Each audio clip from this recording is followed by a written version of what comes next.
This is Breaking Down Security, and I am Brian Brake.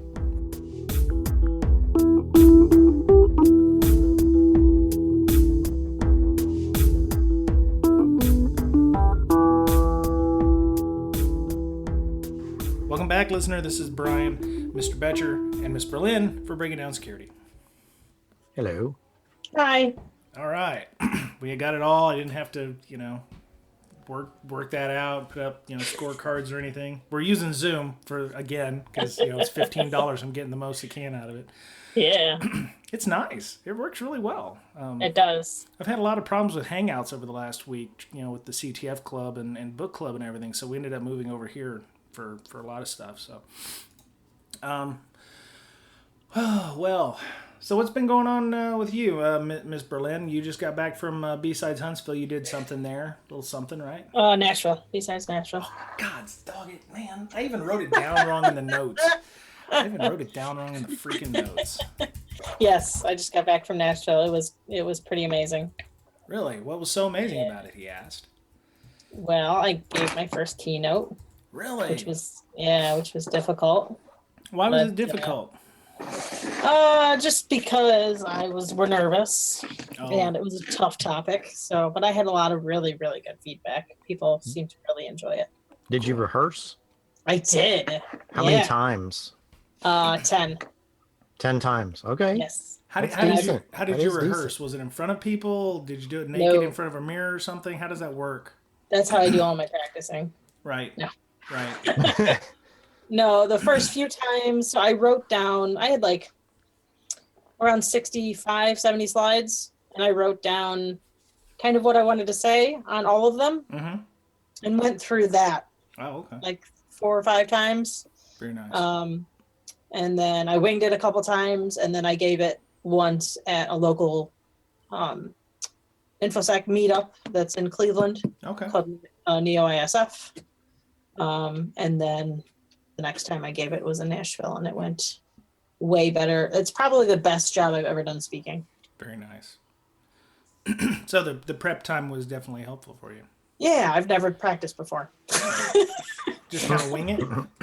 I do, because I've always given myself anxiety attacks when I try and practice. Right. So I kind of got over it and made myself practice, because it was really important to me that I not mess it up.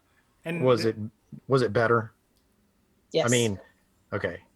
Because I don't know, some people won't be able to live through all the practicing, and then they just bomb the real thing anyway. It got better every time, I think. Yeah. I think if it wasn't getting better every time, I would have stopped. Yeah. That makes sense. Yeah. But I had people in the audience cry, and a lot of people send me a lot of personal messages. If nobody's watched it, it's about mental health. So, okay. Yeah, it's specifically in infosec. Very nice. Okay. Wow. Is it online? It is. Okay. Well, let's get on that. It'll be in the show notes. We'll definitely do that. Sweet. I had 2 goals for the talk. One was to not drop the F-bomb, because it's at a Christian college. Oh, well. And and to not cry. And I cried at the end. I tried really hard not to. Yeah. Shit's contagious, man. Yeah. One of my friends that's in mental health, I told him, like, he was looking over my talk and everything. And I told him that's what I was worried about. And he's like, well, one of the tricks is you have to, like, tighten your abs, like, real tight if you think you're going to cry. But that didn't work. I only have one ab. So. Right, like mine are down there somewhere. Yeah, buried under my fat cap. So right. Yeah. So, well, that's cool. I'm glad you were able to do that. So you got a lot of positive feedback then, yeah. Oh yeah, lots. Very nice. Lots and lots. Very nice. I guess it hit home with a lot of people. Oh yeah. Yeah, I'll definitely check that out. Yeah, and then I took my son with me. Mm-hmm.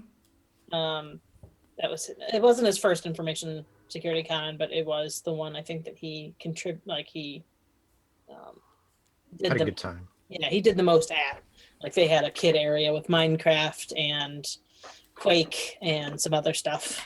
Very cool. Wow. That he spent pretty much his whole time in. So which one was this? Small, medium, or large? large. Younger. Oh, okay. The 15-year-old. Yeah. Okay. Yeah. Yeah. Well, that's cool. I'm glad he. It's good to get our kids involved with that stuff because shows them that what daddy and mommies and everybody's do. So grandpas and whatever's. I just do computer. That's all they know. Yeah. Yeah. Yeah. I like bragging at school that I'm a hacker, but like none of them knows what it means anyway, so it doesn't matter. Oh yeah, they do. It's but it's the Hollywood version, so Right. They think you jump out of planes seriously. and I look at logs all day. It's not that fun. Very nice. So, Mr. Betcher, you had an adventure too. You flooded your house or something, right? No, I didn't flood it. I needed to replace a sink and then a valve on the shower. So I turned the water off, and in the course of turning it off, I busted the handle that you turn, and so there was just a 1/4 inch stem, right? A 1/4 inch copper stem sticking up. So I tried like 40 different tools to try and get that thing back open, right? And finally, it was funny because I had a giant pipe wrench about 2 feet long and a tiny stem that I was trying to turn with a pipe wrench, and finally got that sucker open. And I'm gonna have to redo it. So is that your main shutoff valve? No, it wasn't the city main, but I have one in between because my water goes like a mile to the city. So yeah. He lives out in the sticks. Like when I say city, I mean like a town of 10,000. Yeah. Yeah. Them's a big city. We got us a Walmart. Easy there. Finally. Anyway, all right, so we're here to talk about infosec, not your water issues. You couldn't if you need a plumber, there's several in the area. I'm sure you can get a hold of. So there may be, yes, there may be. Yeah. So you only got to know one thing to be a plumber, though. What's that? Shit goes downhill.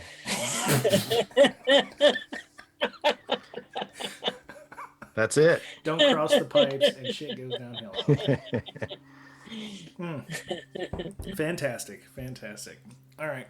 So I have a question I'd like to pose to the illustrious group here.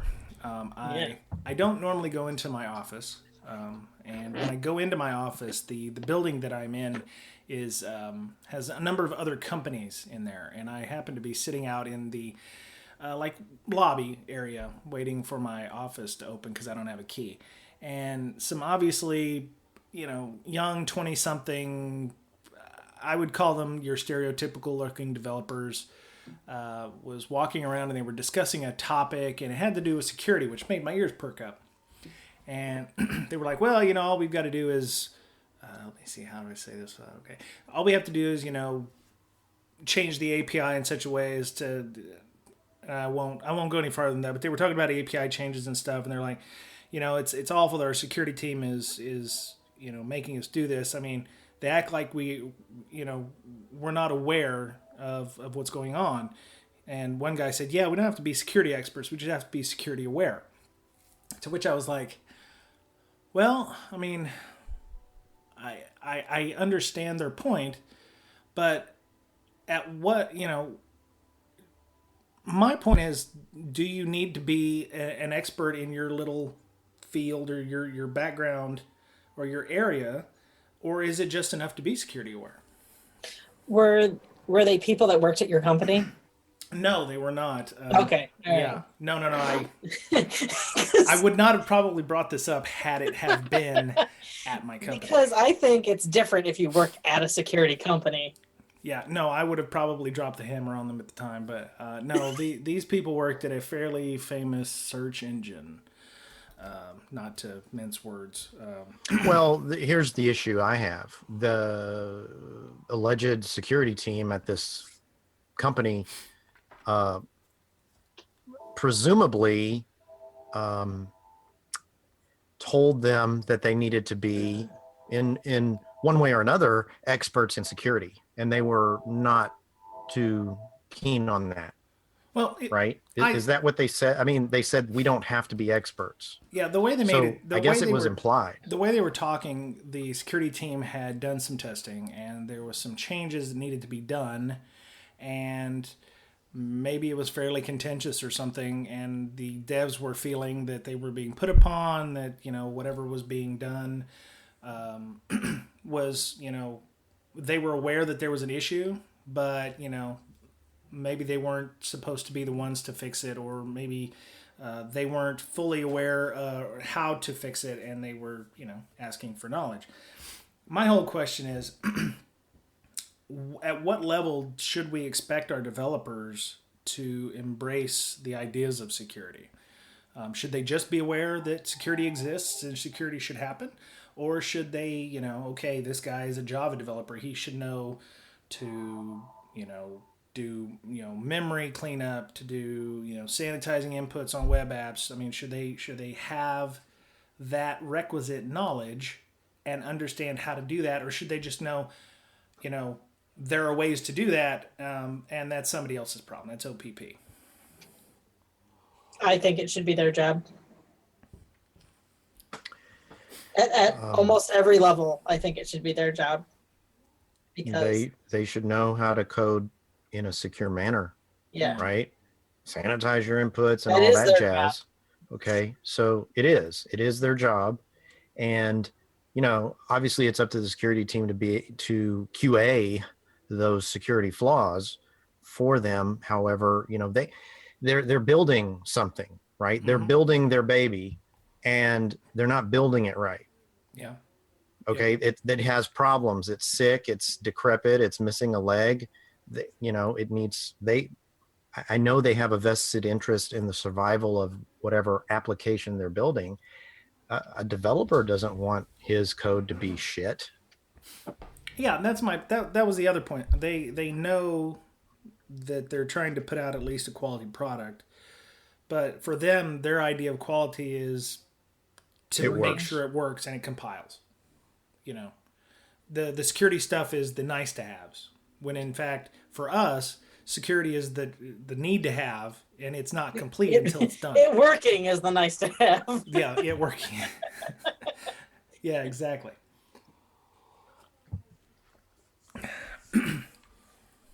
Right. Yeah. There has to be that balance, and given enough time, yes, they can make sure it's coded securely and whatever. Yeah.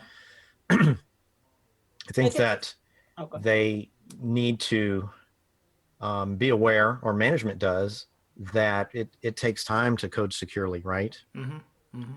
So, if you're given 3 days to spit out a whole bunch of code, quality suffers. Yeah. Depending on how much time you have. So security is part of quality, right? Mm-hmm. So when you first had brought this up, I wasn't thinking developers only. I was thinking like end users. Do end users have the responsibility to be security knowledgeable as opposed to just security aware? Okay, well, let's ask that question too. You said you thought it was just the end users. Should they be security experts or security aware?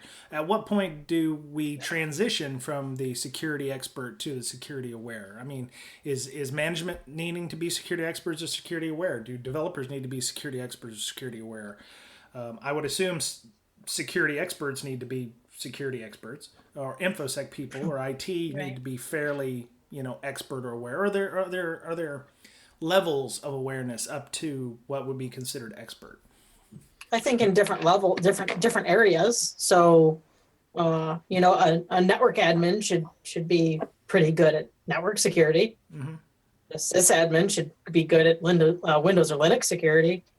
An email opener should be good at email opening security. Right. Yeah. Oh my God. Did you just classify your users as just email openers? Is that all they do? I mean, it just depends on your job function. Okay. So like an HR person shouldn't just be randomly opening resumes and enabling macros. Right. They should definitely be aware, and they should have the knowledge of, what security means in the realm of email today. Okay. So if a PDF if you get a PDF and you double click it and it opens Word, and then you have to enable macros in that Word, something's weird about that. That should be like, red flags should be like spewing out of your eyeballs, right? At that point. So in that sense, yeah, in their realm, in what they're experts at, they should know the security of what they're experts at. Okay. And if they see things like that, they should be aware of, this isn't right here. Yeah. Something's weird. Okay, so about this. You said something's not right. So when we had our Sec 542 class, the first thing that we learned from Mr. Kevin Johnson was learn what is normal. And so what is normal is I click on a PDF and it should open in Adobe and not in Word and not enable macros. At what point are the security experts failing the security aware people by... I assume the security expert people are supposed to be educating the people who are supposed to be just security aware to get them to a specific level of awareness. So yes. if the email clicker, as you so eloquently put that person, is still doing that, is that a failure of the expert, which makes the security expert not necessarily an expert because he's failed at his job? It may not necessarily make him not an expert, but yes, failing at job, I would say, yeah, I mean, more needs to be done there with quote unquote user awareness, right? Yeah. Okay. Yes. But I mean, it all depends on what tools the security team's given, right? It's situational. If management is just doing the whole checkbox security thing, his hands may be tied, or hers, from teaching or making it known to everyone that these types of things could happen, or to look for the abnormal stuff. Yeah. So, okay. So that brings up an interesting question. So we mentioned that people who are security aware could be in the management realm, and the security experts are trying to impress upon them that what we're trying to do is increase the awareness. But management doesn't want to necessarily invest in the tools that make people more aware. So there's a disconnect there in this case. Right. Okay. So that goes to more leadership, which is interesting because we actually started a leadership channel on Slack because our good friend Phil Byer wanted a Slack channel for that. So what can we do as security experts, quote unquote, to help the people who are our managers understand, that people in our company are failing at security? Do we need metrics? I mean, is that a metric based thing? I mean, how do we solve some of the issues that we're having with security awareness versus our experts? It's really fun to show them how they're failing. Red teaming, yes. So we did that. By live phishing users in front of our executives. You did it in front of the executives. Having them watch the passwords and usernames and passwords pop up on the screen. Wow. So you had a wall of sheep and everything. Yeah. I mean, not publicly, but like in our little... Yeah. They like came to our office and I showed them on my monitor. But seeing is believing. Yeah, but you can say, okay, I just captured 300 credentials. All of those people have access to medical records. Nice. So, okay, here's a question. You've shown these people, and you said seeing is believing. How hard was it to get this thing started in the first place?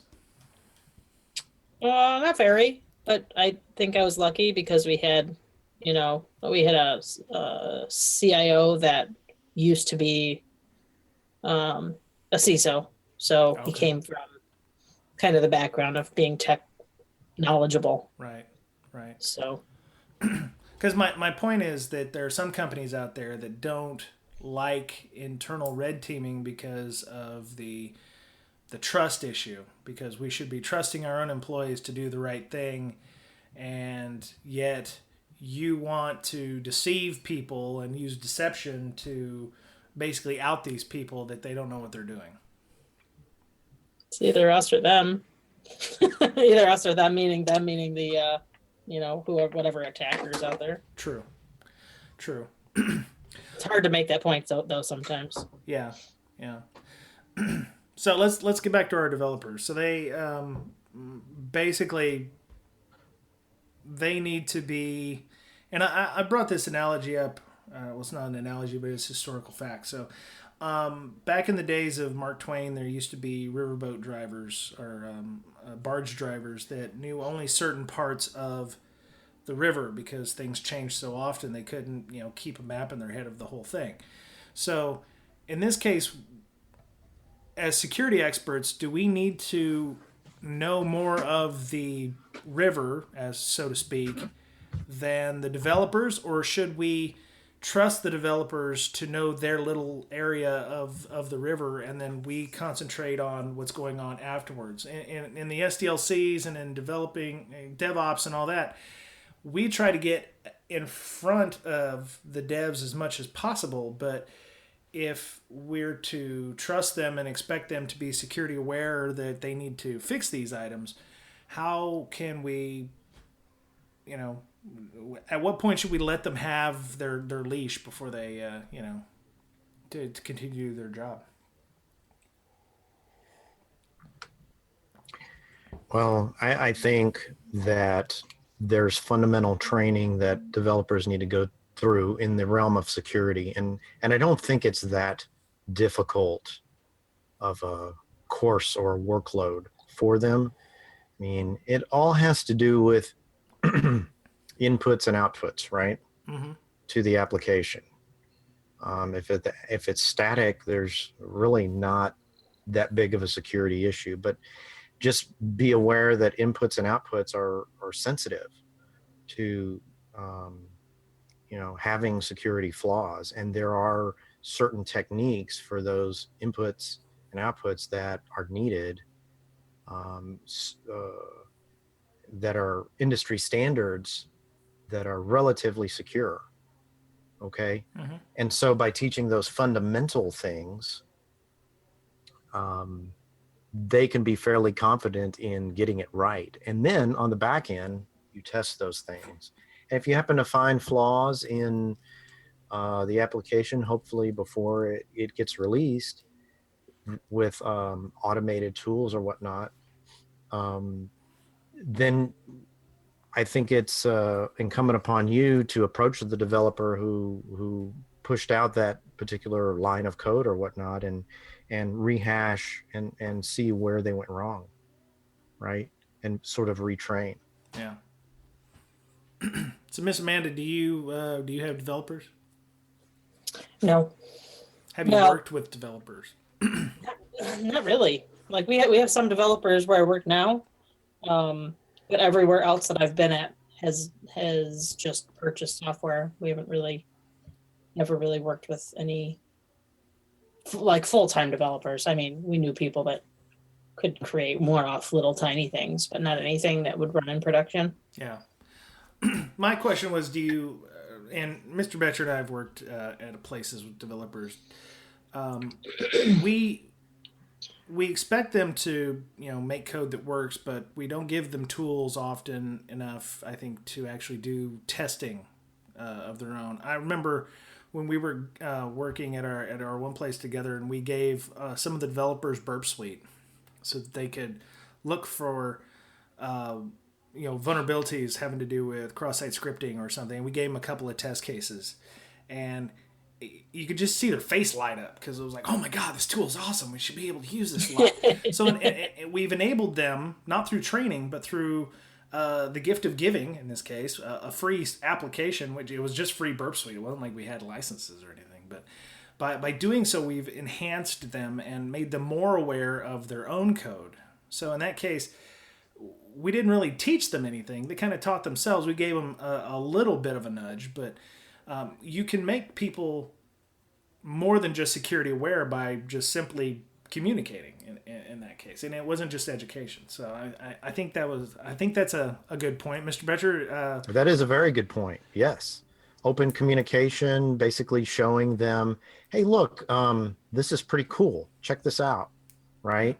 And then, yeah, I remember that the eyes light up and they're like, wow, let me go. Like they wanted to go play with it a little bit. They did. Right. So are they not taught that kind of stuff? I mean, if they went to school for that, I mean, I think it's covered now, right? It might not have been covered previously. I don't like in courses. Well, developer, when you're taught how to code, it's like, here's how we build things, not here's how we inspect things or here's how we break things, right? Once it works, you're good, right? And I know every developer's aware that, oh, what if I just type a bunch of gibberish, see what happens, and something just completely breaks, and they're like, yeah, maybe I should limit the size of this field or something like that. They know these things, but it's not that they particularly are interested in that granular of detail, right? Yeah. Yeah, and that's I mean, I think a lot of the problem with us getting people educated is just a lack of communication. It's like we don't want to step outside of our own realm because we're afraid of, I don't know, we're afraid of getting laughed at or getting told to go away. I mean, it just seems like there is a communications issue, and that's where we get a lot of the users can't be taught or anything. If we'd go to people instead of throwing them a flash file, to be looked at once a year, I think we would have more of a reaction, and I think our education would of our awareness levels of our email clickers would be enhanced, I believe. Instead of just being in your office and not talking to anybody. I have been told by previous employers that I have seemed somewhat unapproachable because my cube was in fact dark because I stood up on the desk and turned the light off above it. I do the same thing. It's all right. Yeah. They're just intimidated by your ab. Wow. God, man. That's hurtful. Yeah, that's great. Gods. All right. Well, wow. Okay, so we're gonna step away from that comment. So yeah, I'd love to hear some more some more discussion about that in our Slack. So you can join us. I'll tell you where you can get on our Slack at the end of the podcast. Speaking of the Slack, we had a fantastic conversation about the policies podcast that we had after the show. I mean, we had like hour or two of just discussion back and forth with several people about the show.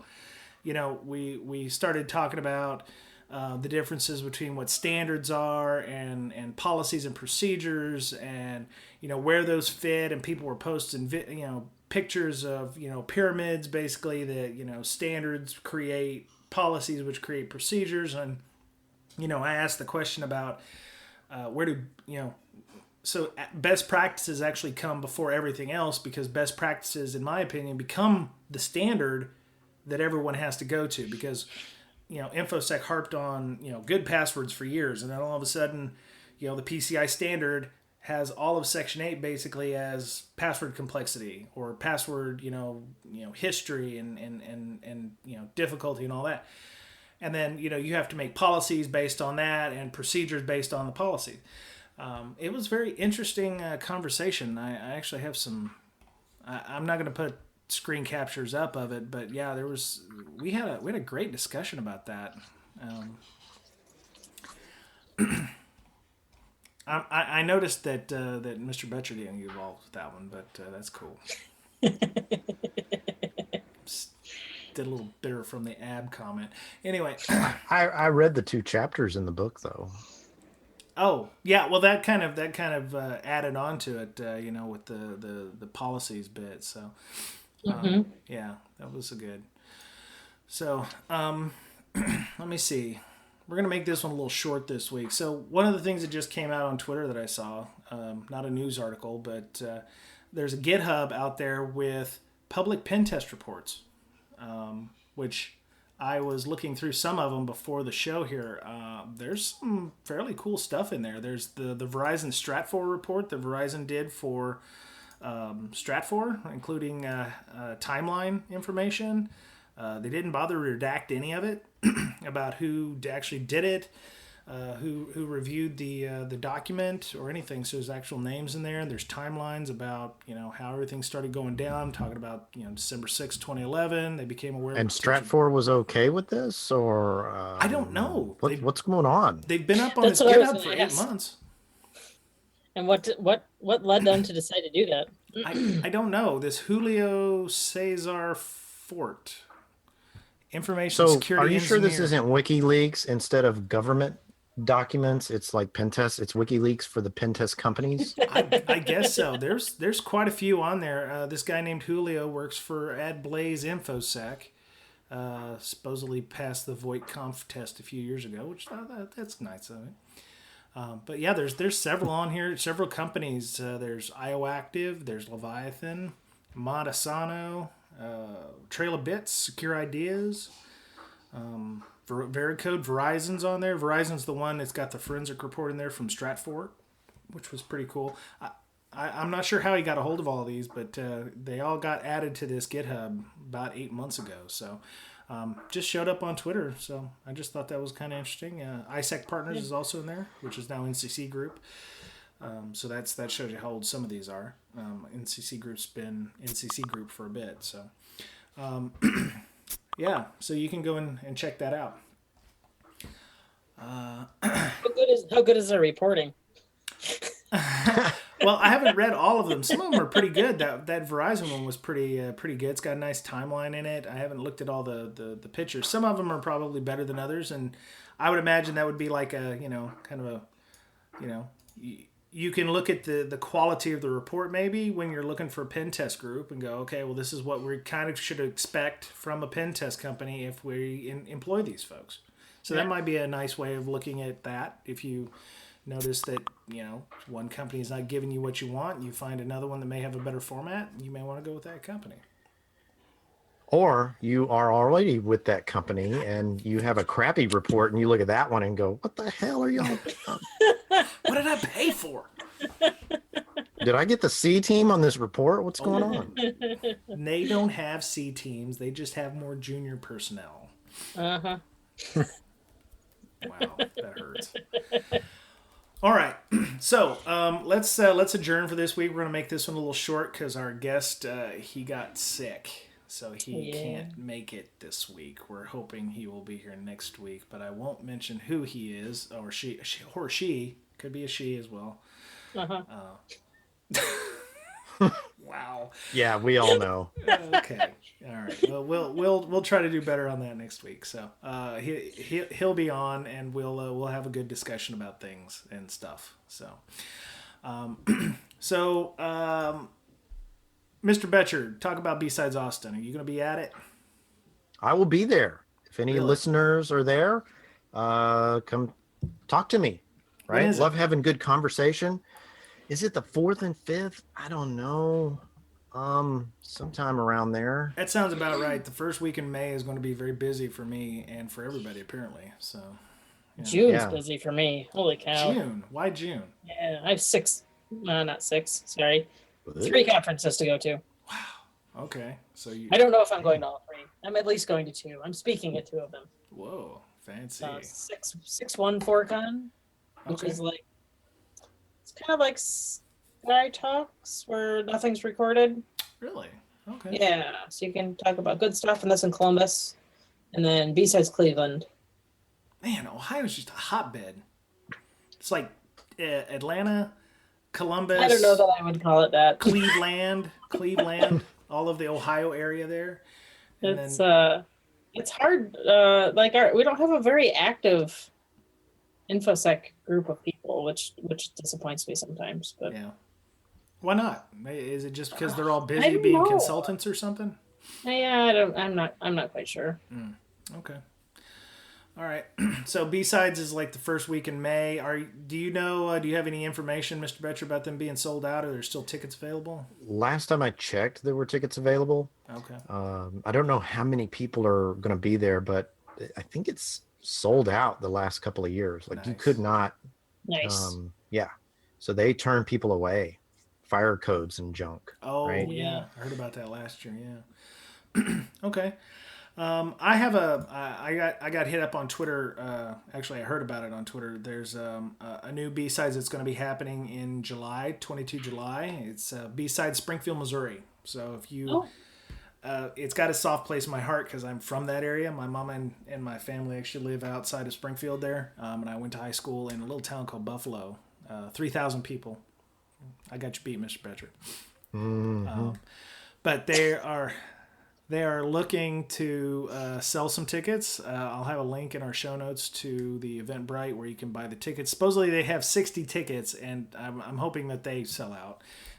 I'd love to go, but I'm going to be somewhere in July, so I can't go.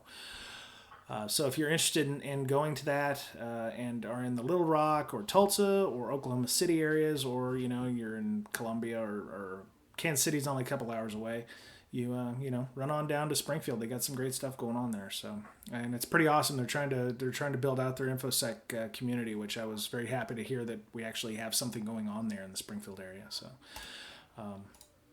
links in the show notes. So Jay Beale, Jay Beale's given himself some. He's given out some training at BlackHat this year. So there's a link in the show notes to that as well.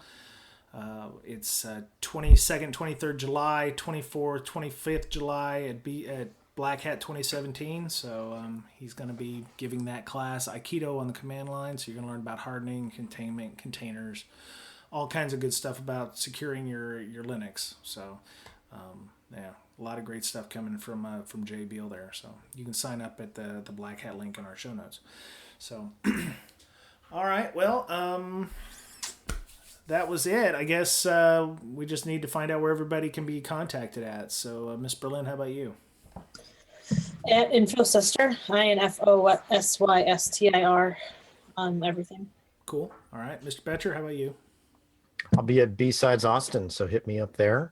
Okay. And you can also reach me on Twitter at BetcherPwned. Right on. I actually told one of my friends I knew from high school who lives in the Austin area to get herself a ticket and get her butt over there to B-Sides. She's looking to get in the infosec community, and so hey, yeah, come talk to me. Yeah, so you heard that, Patty? Hook that up. talk to Matt. Talk to Mr. Betcher. Talk to Miss Poggi Manis and all of them. So you can get a hold of me on Twitter at Brian Brake, BRYAN BRAKE. BrakeSec podcast is at BrakeSec, BRAKESEC. We have a Slack channel. I mentioned that earlier a little bit. A lot. You can join us. We have about 315 people now in the general. 324 in the general tab. Holy cow, we blew up again. HTTPS brakesec.signup.team. We have a very active community. I mean, we're routinely hitting our 10,000 message limit on the reg. We have so many things going on. We have a CTF club, which sadly is supposed to be going on right now. I'm in the hangout with the gentleman that's in there right now. There's another guy joined him. Okay, cool. David and John are in there right now. They're trying to go through the Natas war game, which we're working on. It's kind of kicking our butt. So we're looking for people who know time-based blind SQL injection. It's very difficult, but level 16 and 17 are kind of whooping our butts. We got Chris, who's running the Bandit War game. So if you've never done war games before and you want to do the Bandit War game, we got Chris and Cameron and James and all them who are over there working on that one.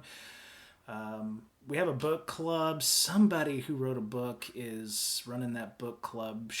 Do you know her, Miss Berlin? Do you know this person? I've heard of her. Yeah.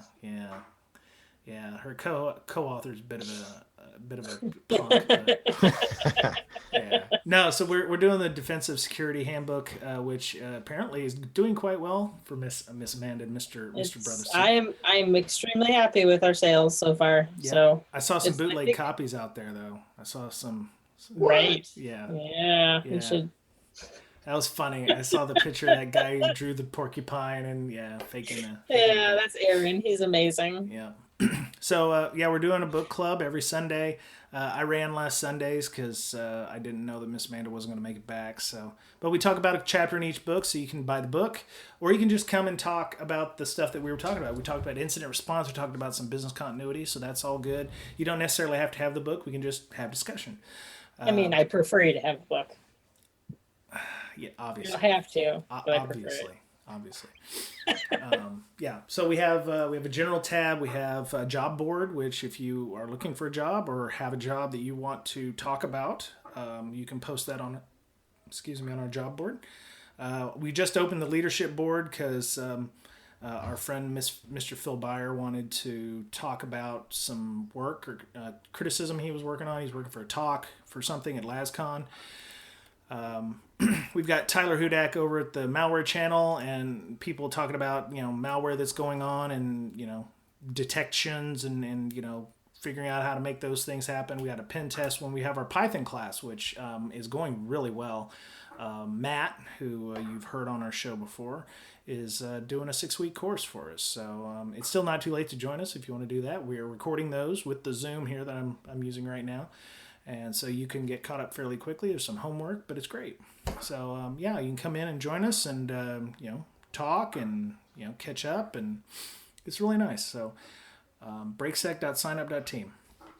So, you can listen to the podcast on iHeartRadio, TuneIn Radio.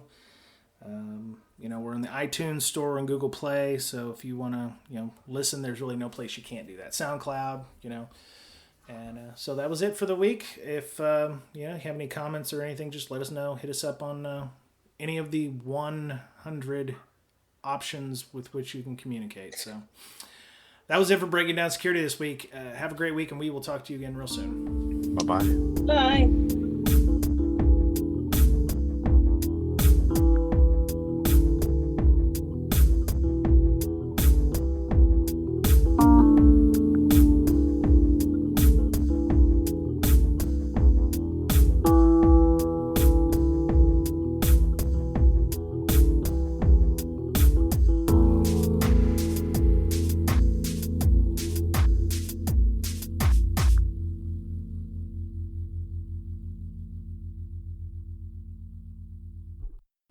And we're done. Okay. All right. I actually thought that was really good. Yeah. That was not bad. Yeah, I didn't know where we were going to head with the dev thing, and I was afraid it was going to last you were like, oh yeah, dev should be smart. The end. And scene. Oh, yeah. And we're done here. Great. Yeah, not even worth the time. All right, guys, I better get. Okay. Kids are stomping around hungry, so. I'm sorry. Yeah. I'm the official ramen cooker. Oh, I love ramen. Daddy special on the menu. Come on, let's go. Okay. Yeah, get with Goff and see if he can come on Friday or Saturday or something, and we'll make it happen. So, unless Miss Amanda can you do Friday or Saturday? Sunday? Let me look. Hold on. Because technically, this is last week's show. I can't do any of them. Can't do Thursday. Okay. I can do Friday or Saturday. Okay, so see if he can pull Friday or Saturday. If he's sick, just have him prop him up, and we'll just start the thing. Okay. We'll just put a photograph of him there. Yeah, I mean, it's not like we're going to put this video out. It's all audio anyway, so. I can do his voice. Well, you gotta, get the malware. This is going to go I can play golf. Okay. Yeah, I totally. Yeah, that's going on the post credits. All right. Go make some ramen, sir. Miss Berlin, great. Glad you made it home okay. Yes. Did you see my ride? What? Did you see my ride that I got to ride to Nashville in? No, I didn't see your hoopty. I mean, I didn't see your. I got a 2017 Mustang. Oh, nice. What? Yes. Nice. They upgraded me for free. Do you want insurance, ma'am? Oh, yeah, I'm going to drive it like it was stolen. So, good night. Later, everybody. Good night.